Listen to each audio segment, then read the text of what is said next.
Ma femme a organisé une fausse fête surprise pour moi afin d'annoncer notre divorce. Tout le monde a applaudi et ri quand elle a déclaré « Le mariage est une arnaque, je suis de nouveau célibataire ».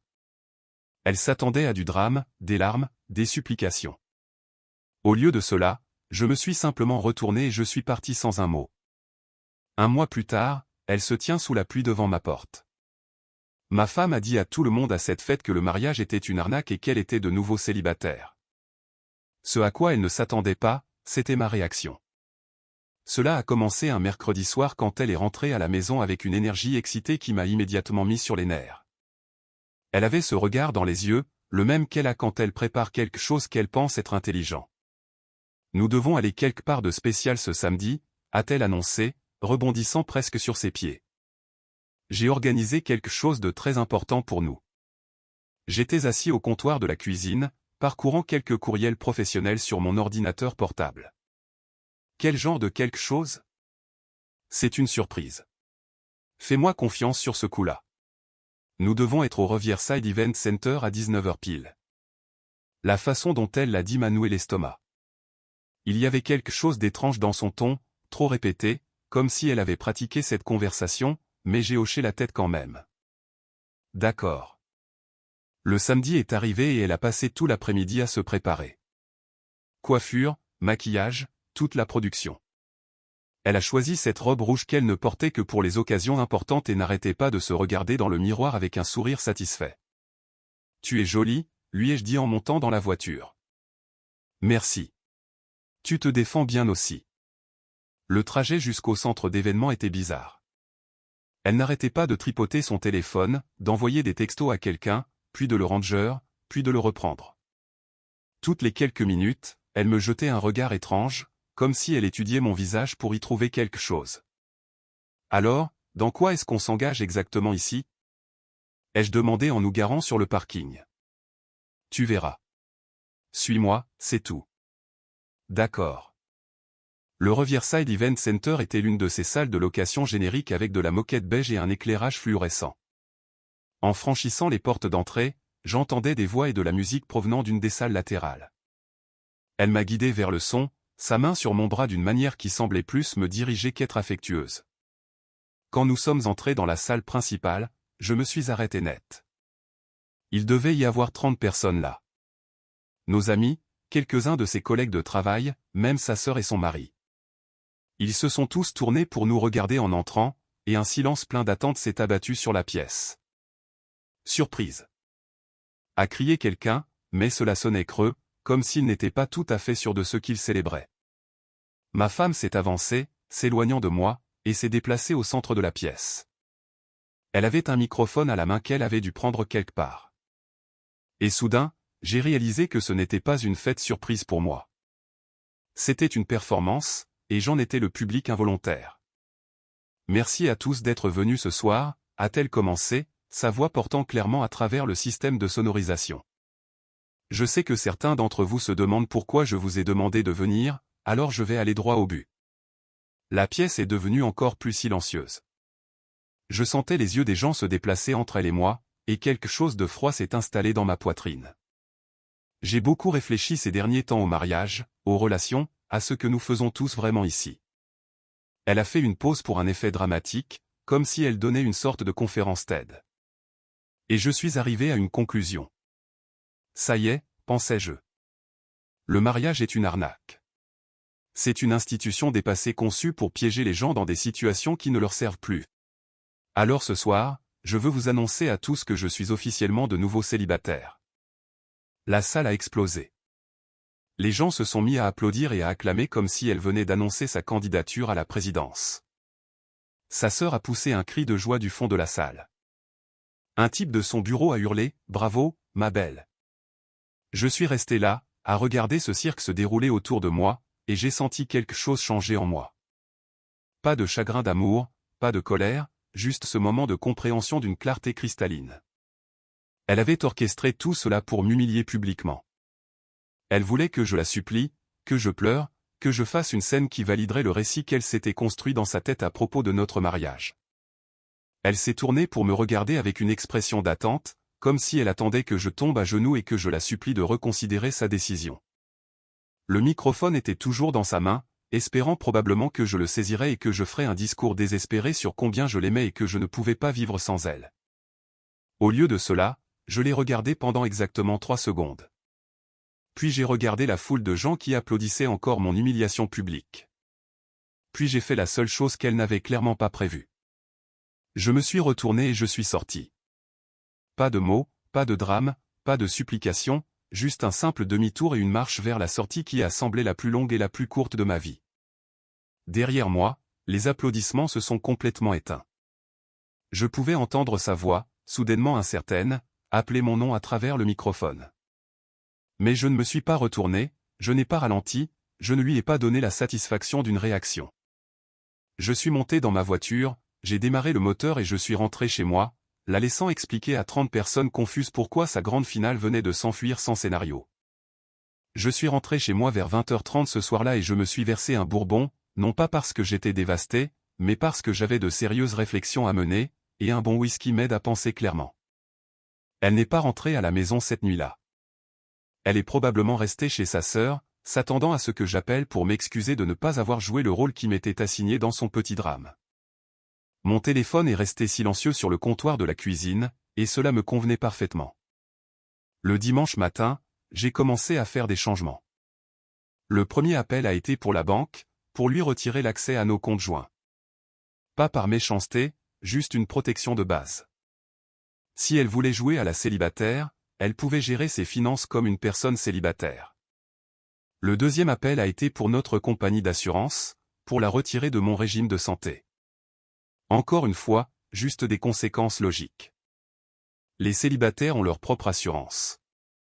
Le troisième appel a été pour le serrurier. Si elle avait annoncé à 30 personnes qu'elle était célibataire, alors elle ne vivait plus ici. Un calcul simple.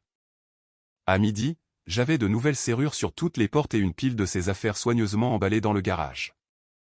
Pas jetées en désordre ou endommagées, juste organisées comme si j'aidais quelqu'un à déménager. Parce qu'essentiellement, c'est ce qui se passait. Vers 14h de l'après-midi, mon téléphone a finalement sonné. Son nom s'est affiché sur l'écran et je l'ai laissé sonner 4 fois avant de répondre. Quoi de neuf? Quoi de neuf? Sa voix était tranchante, incrédule. Es-tu sérieux en ce moment? Tu m'as simplement laissé en plan hier soir. En fait, j'ai laissé en plan ta performance. Il y a une différence. Ce n'était pas une performance. C'était moi, étant honnête sur ce que je ressens. L'honnêteté aurait été une conversation privée. Ce que tu as fait, c'était une humiliation publique conçue pour me faire paraître pathétique.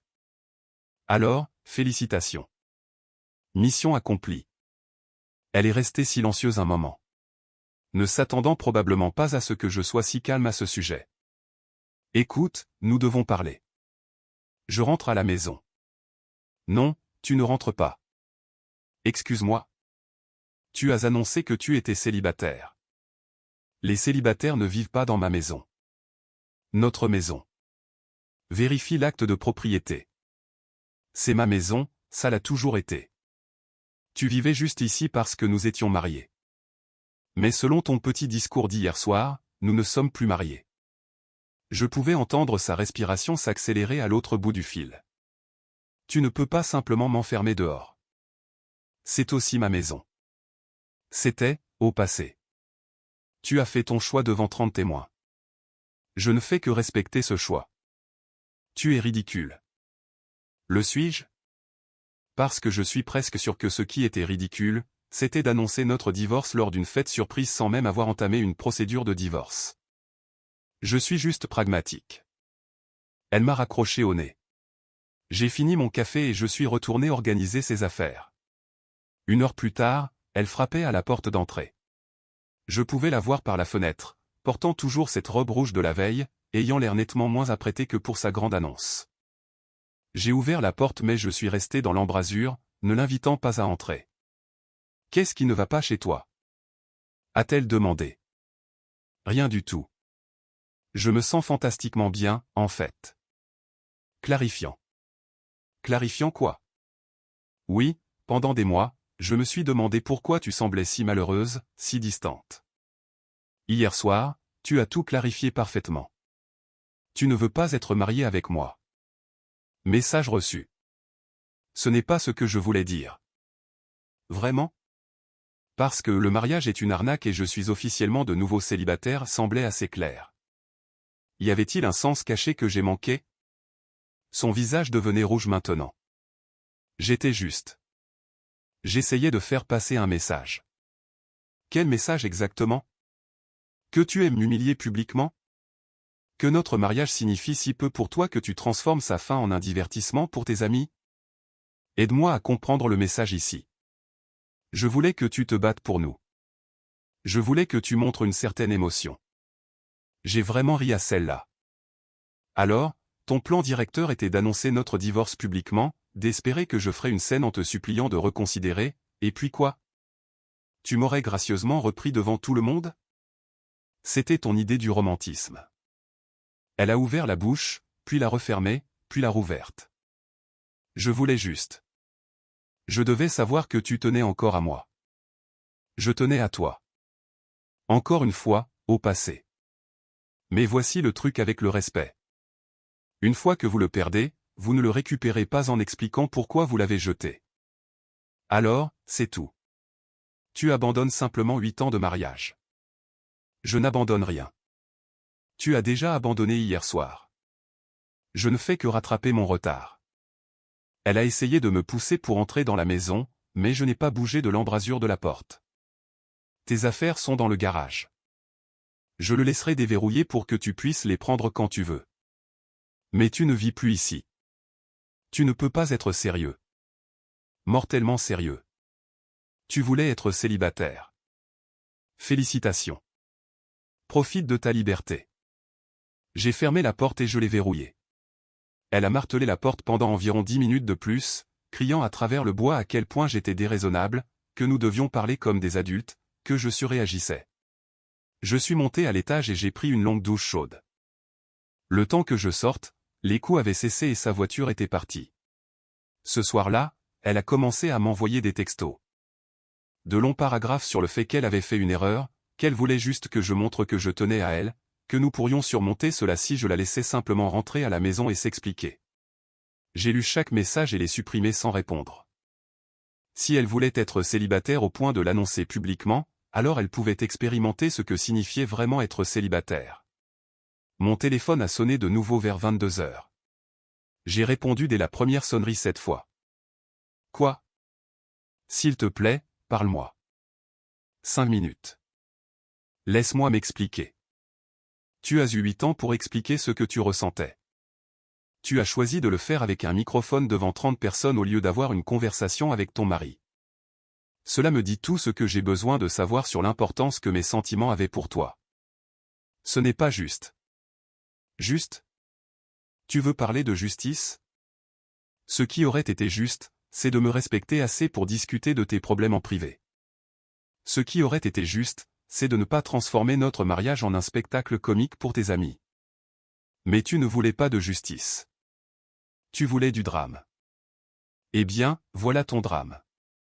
J'ai raccroché et éteint mon téléphone. La maison était calme cette nuit-là. Paisible, même. Pour la première fois depuis des mois, j'ai dormi toute la nuit sans me réveiller en me demandant ce que j'avais fait de mal ou comment je pouvais réparer ce qui était cassé entre nous. Il s'est avéré que la seule chose qui nécessitait une réparation était ma volonté de tolérer le manque de respect, et cela fonctionnait enfin correctement. Le lundi matin a apporté les conséquences auxquelles elle n'avait pas pensé. Je buvais mon café et lisais les nouvelles quand mon téléphone a commencé à vibrer avec des textos de ses amis du travail qui avaient été à la fête. Mec, c'était dur ce qu'elle t'a fait samedi. Mec, je me suis senti mal à l'aise en regardant tout ça. Et, je voulais juste que tu saches que tout le monde n'était pas d'accord avec la façon dont elle a géré ça.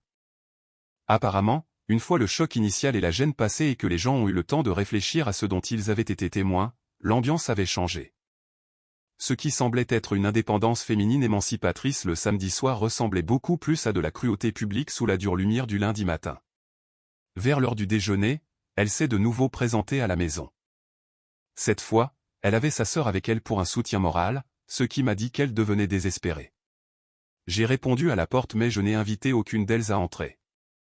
Nous devons parler, a-t-elle dit, essayant de paraître autoritaire. Non, nous n'avons pas besoin. Sa sœur est intervenue. Allez, sois raisonnable. Elle a fait une erreur. Tout le monde fait des erreurs.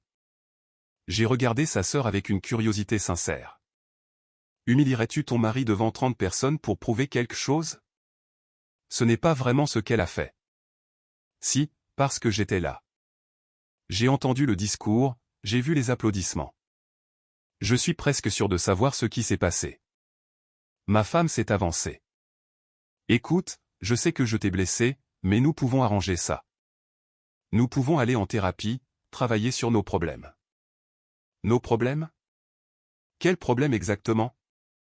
Tu sais quel problème? Tu as été distant. Tu ne communiques pas. Tu me prends pour acquise. J'ai souri à cela.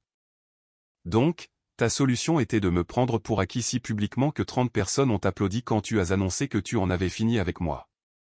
C'est ton idée de la communication.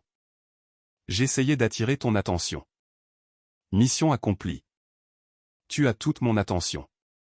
Je suis très attentif au fait que tu pensais que notre mariage valait la peine d'être sacrifié pour les applaudissements de gens qui nous connaissent à peine. Sa sœur a réessayé. Écoute, elle est désolée. Elle réalise qu'elle est allée trop loin. Laisse-t-elle? Parce que je n'ai pas entendu d'excuses. J'ai entendu des explications, des justifications et des prétextes, mais pas une seule excuse réelle pour ce qu'elle a fait. Le visage de ma femme est devenu rouge. Très bien. Je suis désolé. Voilà. Es-tu content? Désolé pourquoi exactement? Pour le truc de la fête. Le truc de la fête. C'est comme ça que nous l'appelons. Pas pour m'avoir humilié publiquement ou pour avoir annoncé notre divorce sans en discuter avec toi ou pour avoir transformé notre mariage en divertissement. Juste le truc de la fête. Elle avait l'air frustrée, comme si je faisais exprès d'être difficile. Que veux-tu que je dise? Rien. Je ne veux rien que tu dises. Je veux que tu expérimentes les conséquences de tes choix. C'est ridicule. Tu te comportes comme un enfant. Le suis-je? Parce que les adultes discutent de leurs problèmes en privé. Les adultes respectent leurs partenaires assez pour ne pas les embarrasser publiquement. Les adultes n'annoncent pas des décisions qui changent la vie à des foules de gens sans consulter l'autre personne impliquée. Alors, entre nous deux, qui se comporte comme un enfant ici? Sa sœur a mis son bras autour d'elle. Il a raison, tu sais. Ma femme s'est retournée pour regarder sa sœur, choquée. Quoi? J'ai dit que c'était une mauvaise idée quand tu m'en as parlé vendredi soir. Je t'ai dit que ça se retournerait contre toi. Mais tu as dit que tu savais ce que tu faisais. Tu étais au courant de ça? Ai-je demandé à la sœur. Elle m'a appelé vendredi, toute excitée par son plan. Je lui ai dit qu'elle était cruelle, mais elle a dit que tu comprendrais une fois que tu réaliserais à quel point elle était sérieuse pour réparer votre mariage. J'ai regardé de nouveau ma femme. Donc, tu as planifié ça pendant des jours. Ce n'était pas une explosion émotionnelle spontanée. Tu t'es assise, tu y as réfléchi, tu as invité des gens, loué une salle et décidé que m'humilier publiquement était ta meilleure stratégie pour réparer notre relation. Elle n'a pas répondu, ce qui était une réponse suffisante. Cela rend les choses tellement pires. Tu réalises que si ça avait été un moment de colère, au moins j'aurais pu le comprendre. Mais c'était calculé. C'était toi qui décidais qu'il était acceptable de m'embarrasser comme dommage collatéral pour le message que tu essayais de faire passer. Je ne pensais pas que tu partirais simplement. Qu'est-ce que tu pensais que je ferais? Tomber à genoux et te supplier de ne pas me quitter devant tout le monde? Te donner la montée de pouvoir que tu cherchais. Je pensais que tu te battrais pour nous. Te battre pour nous? Tu as annoncé à une salle pleine de gens que le mariage était une arnaque et que tu étais célibataire. Pourquoi étais-je censé me battre à ce moment-là? Ton droit d'insulter publiquement toute notre relation pendant que je restais là à l'encaisser? Sa sœur secouait la tête. Je t'avais dit que ça arriverait. Je t'ai dit qu'il n'était pas du genre à supporter le drame. Tais-toi, a sèchement répliqué ma femme à sa sœur, puis elle s'est retournée vers moi. Très bien. Tu veux des excuses? Je suis désolé d'avoir blessé tes sentiments. Je suis désolé de t'avoir embarrassé. Je suis désolé de ne pas avoir mieux géré les choses. Voilà. Maintenant, pouvons-nous s'il te plaît passer à autre chose? Je l'ai fixé pendant un long moment. Tu ne comprends toujours pas. Comprendre quoi? Il ne s'agit pas de sentiments blessés. Il s'agit de respect. Tu m'as montré exactement combien de respect tu as pour moi, pour notre mariage et pour notre relation. Tu ne peux pas te racheter de ce niveau de manque de respect avec des excuses. Et alors? Tu abandonnes, juste comme ça. Je n'abandonne pas. J'accepte la réalité. La réalité que tu avais si peu d'estime pour notre mariage que tu as transformé sa fin en un spectacle public. La réalité que tu te soucies plus de faire des gestes dramatiques que d'avoir des conversations honnêtes. La réalité que tu ne me respectes pas assez pour traiter nos problèmes comme quelque chose de privé entre nous. Je me suis reculé de la porte. Tes affaires sont toujours dans le garage. Prends-les quand tu veux. Mais cette conversation est terminée. Attends. Elle a essayé de s'avancer, mais je fermais déjà la porte. Ne rends pas les choses plus difficiles qu'elles ne doivent l'être, ai-je dit à travers la vitre. Tu as fait ton choix samedi soir. Maintenant, vis avec. Je me suis éloigné de la porte et je les ai entendus parler dehors pendant quelques minutes avant que la portière de leur voiture ne claque et qu'elle s'en aille. Cet après-midi-là, 3 autres de nos amis communs m'ont envoyé un texto. Apparemment, le bruit courait sur ce qui s'était réellement passé à cette fête et les gens commençaient à prendre parti. Le vent tournait, et il ne tournait pas en sa faveur. Le soir, elle a essayé d'appeler 6 fois de plus. Je n'ai répondu à aucun de ses appels. La femme qui avait annoncé qu'elle était de nouveau célibataire découvrait qu'être célibataire signifiait être seule. Et je découvrais que certains ponts, une fois que vous les avez brûlés publiquement, ne peuvent pas être reconstruits avec des excuses privées. Le mercredi, les retombées sociales devenaient claires. J'ai appris par des amis communs que les personnes qui avaient applaudi son annonce avaient maintenant des doutes sur ce dont elles avaient réellement été témoins. Sa collègue m'a envoyé un texto cet après-midi-là. Et, je voulais juste que tu saches que ce qui s'est passé samedi ne nous a pas plu à la plupart d'entre nous.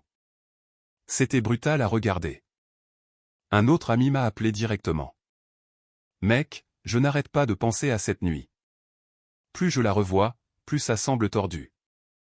Elle t'a vraiment pris par surprise avec ça. Apparemment, une fois le choc initial et la gêne passés, les gens ont commencé à parler. Et plus ils parlaient, plus ils réalisaient qu'ils avaient été les complices de quelque chose de cruel. Personne n'aime être utilisé comme accessoire dans le drame de quelqu'un d'autre. Et c'est exactement ce qu'elle leur avait fait. Pendant ce temps, je recevais des invitations que je n'avais pas eues depuis des mois. Golf le vendredi, verre après le travail, plan pour le dîner du week-end. C'était comme si les gens qui avaient marché sur des œufs autour de nos problèmes de mariage se sentaient soudain libres de me contacter directement au lieu de traiter avec nous deux comme un lot. Le jeudi matin, j'ai croisé son amie d'université au café près de mon bureau. Elle avait l'air mal à l'aise quand elle m'a vu, comme si elle voulait disparaître dans le sol. Et, dit-elle doucement. Bonjour. Elle a hésité, puis s'est approchée. Écoute, je dois dire quelque chose. Ce qu'elle a fait samedi soir était mal. Je la connais depuis 15 ans, et je ne l'ai jamais vue être aussi cruelle avec quelqu'un. J'apprécie que tu dises ça. Elle n'arrête pas d'envoyer des textos à notre groupe d'amis pour essayer de nous convaincre de te faire parler, mais honnêtement, la plupart d'entre nous sommes plutôt dégoûtés par toute cette histoire. Personne ne veut s'en mêler. Cela expliquait pourquoi ses appels étaient devenus moins fréquents. Son système de soutien s'effondrait parce que même ses amis les plus proches ne pouvaient pas défendre ce qu'elle avait fait. Le vendredi soir, je suis sorti boire un verre avec des gars du travail. Nous avons fini dans ce bar sportif du centre-ville à regarder le match et à avoir une conversation normale et détendue. Pour la première fois depuis des mois, je ne m'inquiétais pas de devoir rentrer à une certaine heure ou de gérer une crise fabriquée de toutes pièces.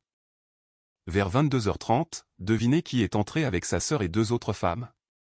Elle m'a repéré immédiatement et est venue directement à notre table. « Pouvons-nous parler ?» a-t-elle demandé, ignorant complètement mes collègues. « Nous regardons le match. »« S'il te plaît. » Juste 5 minutes.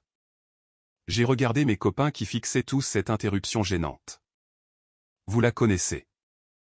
C'est la femme qui a annoncé qu'elle était célibataire à une fête surprise le week-end dernier. Son visage est devenu rouge. Ne fais pas ça ici. Faire quoi? Dire la vérité. Je pensais que tu étais pour les annonces publiques. Un de mes collègues a sifflé doucement. C'était toi, mec. Cette histoire a circulé dans tout le bureau. C'était dur. Elle a regardé autour de la table les 4 gars qui la regardaient maintenant comme si elle était un déchet toxique. C'est ridicule. Ce qui est ridicule, c'est que tu me suives dans un bar pour continuer une conversation que tu as terminée samedi soir. Tu as dit que tu étais célibataire. Les célibataires ne poursuivent pas leurs ex-maris dans les bars sportifs. Sa sœur s'est approchée et lui a pris le bras. Viens, partons. Mais elle s'est dégagée. Je ne renonce pas à nous. Il n'y a pas de nous.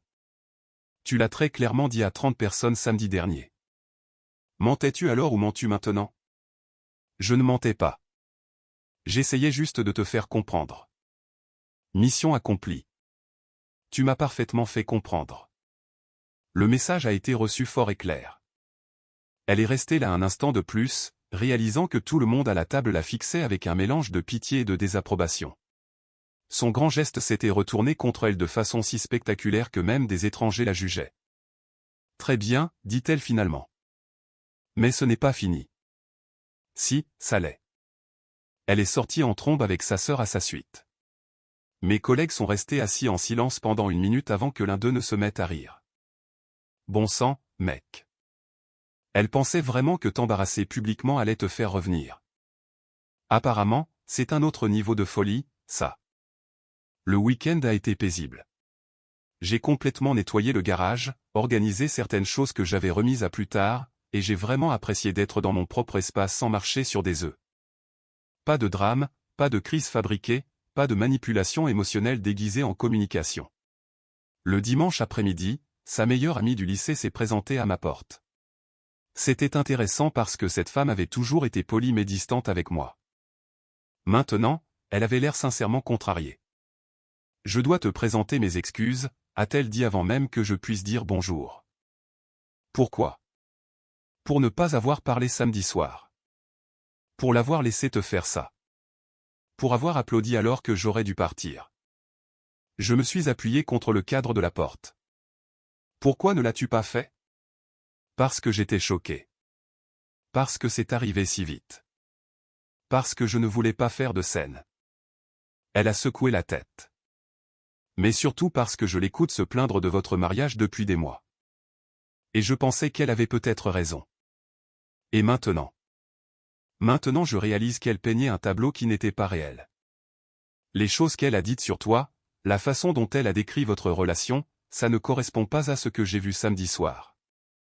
Que as-tu vu samedi soir? Une femme humiliant un homme qu'il aimait clairement. Une femme si désespérée d'attention et de contrôle qu'elle détruirait son mariage publiquement juste pour prouver quelque chose. Elle avait l'air sincèrement honteuse. Et je l'ai aidée à le faire. Elle a fait son choix. Tu étais juste là quand elle l'a fait. Elle s'effondre, tu sais. Aucun de nous ne veut plus être avec elle. Elle n'arrête pas d'appeler, d'envoyer des textos, de se présenter chez nous pour essayer de nous faire l'aider à arranger ça, mais il n'y a rien à arranger. Elle a brisé quelque chose qui ne peut pas être réparé. Je sais. Elle pensait que tu reviendrais en rampant. Elle était si sûre que tu la supplierais de reconsidérer. Quand tu es simplement parti. Elle a haussé les épaules. Je pense que c'est à ce moment-là qu'elle a réalisé qu'elle avait tout mal calculé. Après son départ, je me suis assis sur ma terrasse avec une bière et j'ai pensé à la rapidité avec laquelle tout avait changé. 1 semaine auparavant, j'étais marié à une femme qui avait si peu d'estime pour moi qu'elle transformait nos problèmes de couple en divertissement public. Maintenant, j'étais libéré de cette toxicité. Et même ses amis les plus proches admettaient qu'elle avait eu tort. Parfois, la meilleure réponse à quelqu'un qui essaie de vous humilier est de simplement refuser d'être humilié. Laissez-les se tenir là avec leur microphone et leur public, parlant dans le vide pendant que vous partez avec votre dignité intacte. Les personnes qui valent la peine d'être gardées dans votre vie vous respecteront pour cela. Celles qui ne le font pas ne valaient de toute façon pas la peine d'être gardées. La 2e semaine après son annonce a apporté le désespoir. Elle a commencé à se présenter partout où j'allais, comme si elle suivait mes mouvements. Le lundi matin, elle attendait près de ma voiture dans le parking du bureau. Je suis passé devant elle et je suis monté sans un regard. Elle a frappé à la fenêtre, parlant à travers la vitre de la nécessité de régler les choses. J'ai démarré le moteur et je suis parti alors qu'elle parlait encore. Mardi, elle est apparue à l'épicerie pendant que je faisais mes courses. Elle m'a suivi dans l'allée des céréales, plaidant sa cause dans mon dos à propos de la thérapie et des secondes chances. J'ai fini mes courses et je l'ai laissée là, entre les Cheerios et les cornflakes. Mercredi a apporté une nouvelle stratégie. Elle a commencé à utiliser d'autres personnes comme messager. Sa mère a appelé, essayant de me culpabiliser de briser la famille. Son frère m'a envoyé un texto demandant si nous pouvions nous voir pour un café afin de discuter des choses comme des adultes.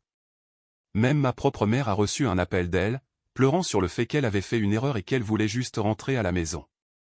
J'ai dit à tout le monde la même chose. Elle avait fait son choix publiquement, et je respectais ce choix. Le jeudi soir, j'étais à la salle de sport quand elle est entrée. Elle n'avait jamais fait de sport un seul jour de tout notre mariage, mais elle était là, dans une toute nouvelle tenue de sport, faisant semblant d'utiliser l'elliptique tout en me fixant. J'ai fini mon entraînement et je me suis dirigé vers les vestiaires. Elle m'a suivi jusqu'à la porte des vestiaires pour eux et rester là à attendre que je sorte. Le personnel de la salle a dû lui demander de partir. Vendredi a été le sommet de sa campagne. Elle a envoyé des fleurs à mon bureau avec une carte qui disait « Je suis désolé », d'une écriture qui ressemblait à celle d'un enfant. Puis elle a fait venir un télégramme chanté pendant ma réunion de déjeuner. Une femme dans un costume ridicule a chanté une chanson sur le pardon pendant que mon client était assis là, dans un silence confus. J'ai dit merci à la chanteuse, lui ai donné un pourboire de $20, et j'ai continué la réunion comme si de rien n'était. Mes clients ont été impressionnés par la façon dont j'ai géré la situation. L'un d'eux a même mentionné que cela montrait un bon caractère sous la pression. Ce week-end-là, elle est passée à la manipulation pure.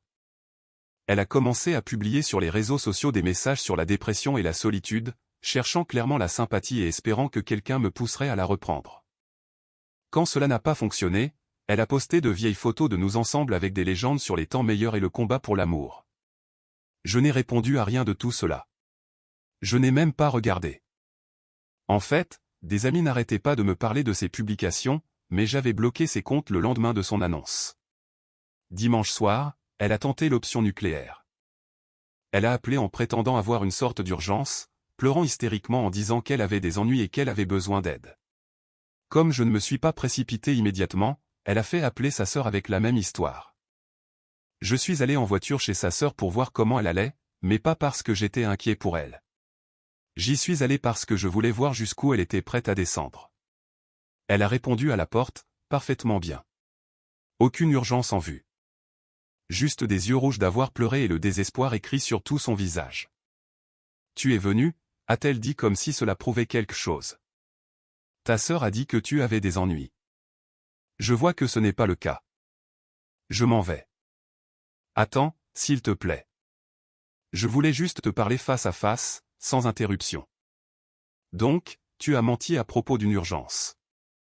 C'est ton idée de la communication mature. J'étais désespéré. Tu ne prends pas mes appels. Tu ne veux pas me voir. Tu ne reconnais même pas que j'existe. Tu as annoncé que tu étais célibataire. Les célibataires n'ont pas le droit d'exiger l'attention de leurs ex-maris. J'ai fait une erreur. Tu as fait un choix. Tu l'as planifié, organisé et exécuté parfaitement. La seule erreur a été de supposer que je jouerais le jeu de ton drame. Elle a attrapé mon bras alors que je me tournais pour partir. Je ne peux pas dormir. Je ne peux pas manger. Je ne peux me concentrer sur rien. Tu me manques tellement que ça me tue. J'ai regardé sa main sur mon bras, puis de nouveau son visage. C'est ça, l'effet des conséquences. Tu t'y habitueras. Comment peux-tu être si froid? Nous avons été mariés pendant 8 ans, et tu as jeté ces 8 ans pour les applaudissements de gens qui nous connaissent à peine. Tu as choisi ton public plutôt que ton mari. Maintenant, tu dois vivre avec ce choix. Je me suis dégagé de son emprise et je suis retourné à ma voiture. Elle m'a suivi, parlant toujours, plaidant toujours, essayant toujours de négocier sa sortie du trou qu'elle s'était creusé. En partant, je pouvais la voir dans mon rétroviseur, debout, seule dans l'allée de sa sœur, comprenant enfin que certains ponts ne peuvent pas être reconstruits une fois que vous les avez brûlés devant 30 témoins. La femme qui avait tant voulu de drame obtenait exactement ce qu'elle avait demandé.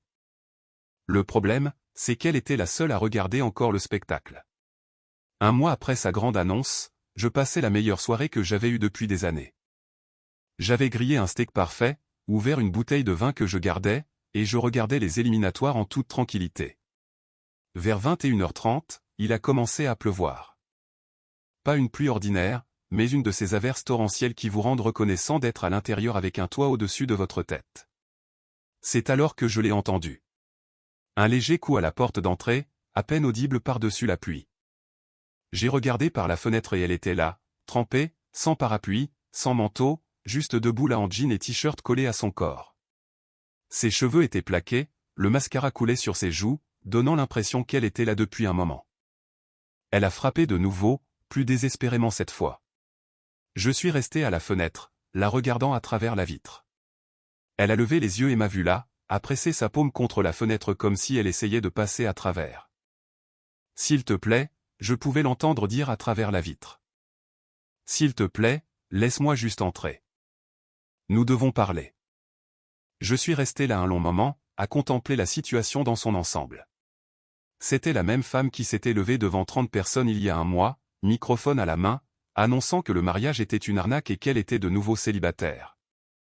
La même femme qui avait planifié cette humiliation pendant des jours, invité un public pour en être témoin, et s'attendait à ce que je la supplie de me pardonner. Maintenant, elle suppliait sous la pluie. L'ironie était parfaite, mais je ne ressentais rien.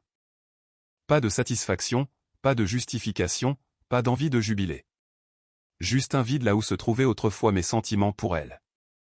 Elle a frappé plus fort, plus frénétiquement. Je sais que tu es là. Je peux te voir. S'il te plaît, juste 5 minutes. 5 minutes. C'est tout ce qu'elle voulait maintenant. 5 minutes pour essayer d'annuler un mois de conséquences pour 8 secondes d'humiliation publique.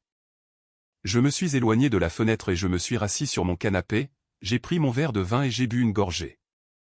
Le steak refroidissait, mais il était toujours aussi parfait. Les coups ont continué pendant encore 10 minutes, parfois doux et suppliants, parfois désespérés et exigeants. Je pouvais entendre sa voix à travers la porte, étouffée par la pluie et les murs, mais je n'ai pas essayé de déchiffrer les mots. Finalement, les coups ont cessé.